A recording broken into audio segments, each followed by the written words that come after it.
Hey, it's me, Big P, and it's been a while since the last video. Heist has not been kind to my computer, but we're in the last hour, actually, of the Flashback League for Heist, and I just thought I'd give a quick overview of the build that I started with and ended up taking to whatever point this is now, where we've gotten pretty comfortably. It seemed like a sort of build that might have been difficult to do from the ground up, but it's using Arakaali's Fang. It's a Guardian and uses Herald of Purity, kind of similar to the Herald of Agony.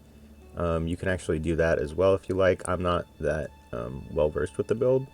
In fact, this isn't really a build guide. It's more of like a build like vouch to this build that I followed on the forums that I'm going to link in the description. Yeah, I mean, I started this from absolutely nothing to all the gear you see here, and there was still, more room to scale it.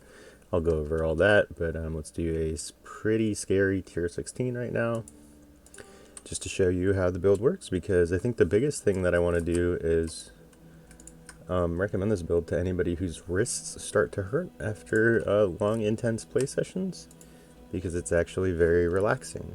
Well, maybe not relaxing, but oh boy, Delirium Mirror. Alright, let's see. So you see I have 2 writhing jars to make the worms. It's probably pretty obvious to people. Got a huge molten shell with all my flasks up. The molten shell is over 20k. And I'm not even using like anomalous skill gems and stuff. This was in the flashback league where, a bunch of stuff happens like this. Yeah, I'm not going to explain flashback league, it's pretty obvious. But yeah, you basically are, I'm just under 6k ES, but that was because I tweaked for a little bit more damage. It's the sort of build where, as you can see here, if you don't have, well, I don't have my worms up, so you gotta come back, make some stuff, get a kill maybe. Come on, please. There we go. So it is a little funky, especially if you don't have your worms up, because that's your main source of your damage. When you're league starting this, obviously you won't have the Arakaali's Fang. And then the first couple days, it's probably like an Exalt or so, but it drops to around 80, 70 C. I think I actually got mine for 40, so it's possible to do as the first build of the league. This Dominating Blow feels a little clunky. I think at times it's way easier to get the spiders up, once you have the Fang. But before the Fang, it's basically just a tanky minion build. It's very nice, very smooth. You basically can build it together. Such a weird map for Delirium. That's a shame.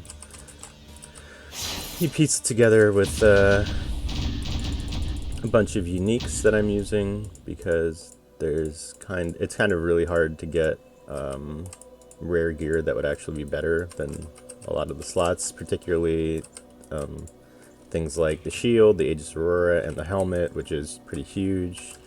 Funnily enough, I actually, when I was playing this build and farming, the memory vault only drops from one of the Elder Guardians. I forget which one. So I bought mine, obviously, to get my build started, but it actually dropped for me. So SSF viable, by the way. Not really. Minion builds are kind of SSF viable, though. There is a way to do this with without the Fang. There's like a pure Dominating Blow variant.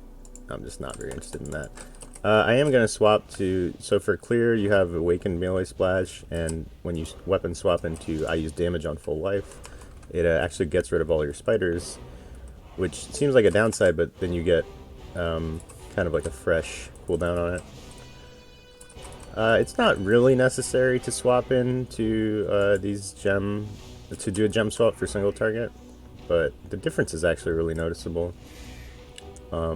I actually sometimes forget to swap off damage of full life, and it's like not that noticeable for clear, except when it gets like really thick. Probably in that Delirium it would have definitely been noticeable.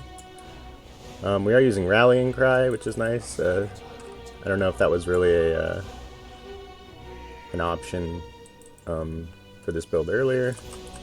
So I have 2 spiders. Honestly, even without the spiders, I'm using a 6-link, well, probably a 5-link, I would call it. Herald of Purity. Just make some more worms if we can. I mean, spiders, there we go. CC's already phased. It's a tier 16 boss.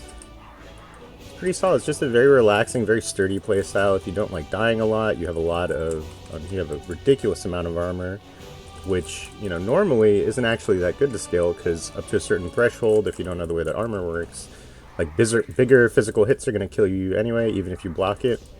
We are glancing blows actually, but that's more to abuse the ES on block from Aegis Aurora. Again, nothing really, whatchamacallit. What is it? Replenishes energy shield by 2% of armor, yeah. So by scaling armor, you actually get way bigger, way more than you'd usually get. And so there's the boss, and let's keep it on damage on full life for the rest of the map as we clear it, just so you can kind of see. But yeah, I've basically been watching stuff on my second screen for the whole time. I did a couple streams where we watched some Japanese cartoons while we grinded out maps. I'm at 24 challenges currently, and I don't know when this league, or where this league is going, rather. If it's going to standard, then I'm probably not going to grind out 36, but if it goes to the Heist Parent League, I got about a week more to maybe do the 12 challenges, because I got a whole dump tab of this shit, and this build's pretty solid.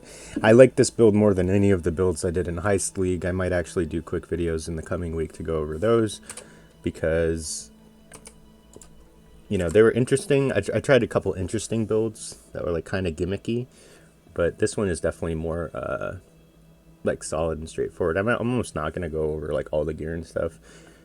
Just a couple notes for things while I was leveling it. So again, dominating blow instead of the Arakaali's Fang. You really want that in your 4-link, and maybe even in your larger damage link if you have a 5 or 6 link at the earlier stages of the build when you're leveling it, because dominating blow is effectively going to serve as your spiders. You need to have, what is it, at least 5 nearby allies. Between my Casto and stun carrion golem, because I'm CI, I get stunned a lot, and the 4 heralds from Herald of Purity, that's 5, but you want it to be a little bit more consistent there. Those heralds aren't always going to be up. Sentinels, rather, let's call them. Yeah, Guardian's great. You don't really get to use the ES portion of Radiant Faith. It's really the armor. I mean, the... No, wait, what? Yeah, no, you don't use the armor version of... Oh, okay, I forgot. I mean, it would be useful to get the armor, because armor scales on this build actually really helpfully. So with no flasks up, we're at 40k armor. So 2% of 40k is a lot. That's how much you're recovering on block. I'm 75-52 with glancing blows. Glancing blows is just mitigation even after nerfed. You know, if you have these sorts of ES recovery on block things, they're still very broken and very strong. It's just going to be effectively a lot for your build to work with. Here is where you'd put a Blue Nightmare if I had one. I really have just been lazy with putting the whole build together. In terms of cluster jewels, my shit is whack. You just kind of, after a certain point, fill out the tree. You know, mana translates to ES. All of these life nodes that we're in are just big, beefy mana nodes at this point. You get for minion damage and a bunch of reduced mana reserved because you go all the way here for CI. Just, you know, typical minion stuff. It's not a very complicated build. Anointed Flesh is nice. Again, I'm going to link the guide where it really goes in depth to show exactly how you start it, because I was a little concerned with starting a build that was going to go CI. It might be like, and it's very dependent on uniques. Almost every single, I think actually every single piece of gear I'm using right now is a unique, which is kind of interesting, except the chest piece. But the chest piece would be a Skin of the Lords. If I could afford it, with plus the level of socketed gems, that would bring up the Herald of Purity, which would overall be more damage. You know, Rainbow Strike, I'd say the first pieces you can cop, obviously the Darkness Enthroned has incredible effectiveness. I put, like, actually to get some resistances on it, let's see. It's pretty beefy in terms of resistances. It brings you from, yeah, the increased effect of socketed jewels is really nice if you need to shore up resistances, which you probably will need to, because you get some to all at all res on Rainbow Stride, and some here, as well as +5 the max cold res, which is very nice. You can see we're a little bit over capped for resistances. Just overall tankiness is pretty great. And again, the armor, which, you know, armor is one thing, which helps us against physical damage, but it also translates to a bunch of ES on block. Astramentus is just to help Shaper's Touch get some flat ES and, you know, a couple other things. You are using some Dex gems that need some requirements, but you have more than enough to fill it all out. Before the Fang, again, like I said, Dominating Blow instead. Your Circles of Guilt would be replaced with whatever the Herald of Agony was if you wanted to do that variant. All in all, it was super fun. Here, look, let me show you the Memory Vault. Kind of just blabbing. I just wanted to do a video to see it dropped for me. How lucky is that? Just to wrap up the Flashback League, I had a lot of fun. I've only played, you know, at least a 90 for these events. I did Lancing Steel Deadeye and Mayhem, and I did Self-Cast Glacial Cascade Inquisitor in Endless Delve. I think I capped out at 90-ish for both of those. And I was going to hit 95 with this, but I just didn't feel like grinding it that much, even though the build is very nice. And I probably will do this build again, assuming it goes untouched. Next league. I don't know. Yeah, I guess this is kind of just a video to start the channel back up a bit. Getting them really hyped for the new Atlas expansion, new league that's coming in 2-ish weeks. Honestly, under 2 weeks. Seems pretty crazy to say, I think, right? I don't know, we get the live stream on Friday, and the league launches then a week from then? Is that right? Is that timeline right? Either way, if this build goes to Heist, I'm going to grind out the 36 challenges on Twitch for as much as I can, as much as my computer can handle. Hopefully we'll get some much-needed upgrades before the next league, so that we can kind of really crunch that one and see... you know, I'm sure they're going to shake the Atlas up, all shit like that. So, anyway, thanks for watching, and I will see you in the next video. Be sure to hit all the socials and subscribe and like and all that bullshit. Thank you very much. See ya.